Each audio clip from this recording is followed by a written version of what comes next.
What's up, everybody? My name is Mike. I've been a trainer for about 15 years, and today we're gonna build your pull-up in a different way. So I'm sure you guys have heard of band-assisted pull-ups and machine-assisted pull-ups and all that good stuff, but we're gonna do things a little bit differently, and we're gonna take principles from strength training and powerlifting and weightlifting, and then we're gonna apply them to calisthenics so you guys can just think a little bit outside the box and build a pull-up with a different frame.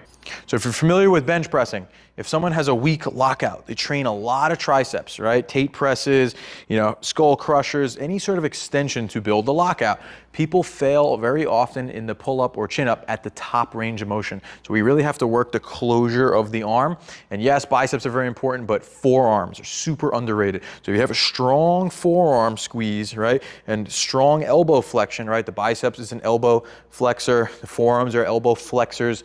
So that is going to help us lock out and secure that top motion. So let's go build our forearms. All right, so we're gonna start off with curl variations to develop that closing strength. And this is gonna hit the bicep and the forearms, right? It's very hard to isolate one muscle at a time, but we can definitely bias it with different grips and different attachments and stuff. So first thing we're gonna do is pronated curls. We're gonna use easy curl bar, you can use a straight bar, any grip, any width, do it all. All right, so you'll see I'm here and I'm closing, I'm trying to bring my knuckles towards my shoulder.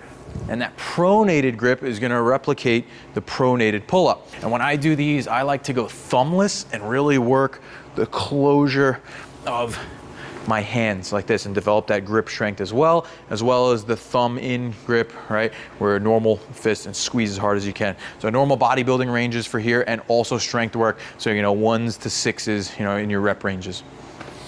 The next exercise is gonna be hammer curls, not regular, supinated bicep curls like this, but we're at a neutral grip and we're gonna really try to close the elbow and squeeze as hard as we can.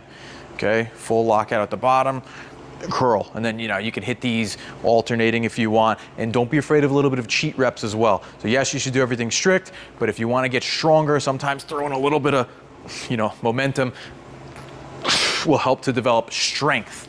All right, muscle as well, but a little bit more strength when you're doing the cheat reps. So do them strict and try to use the momentum a little bit. Same way, you can do a military press strict, and you can do a push press with heavier weight. They're both good, all right? They both have their applications, so don't knock a little bit of cheating.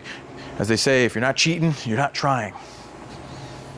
Next exercise. If you're big into arm wrestling, you've probably seen something called a table curl. This is not gonna be a bodybuilding exercise, although technically you could use it. And this is gonna piss some of the hypertrophy, science-based lifting bros off, but this is gonna help build the top end, that partial closure of the arm. And arm wrestling is a lot, about 90 degrees. So you see them do a lot of heavy partials.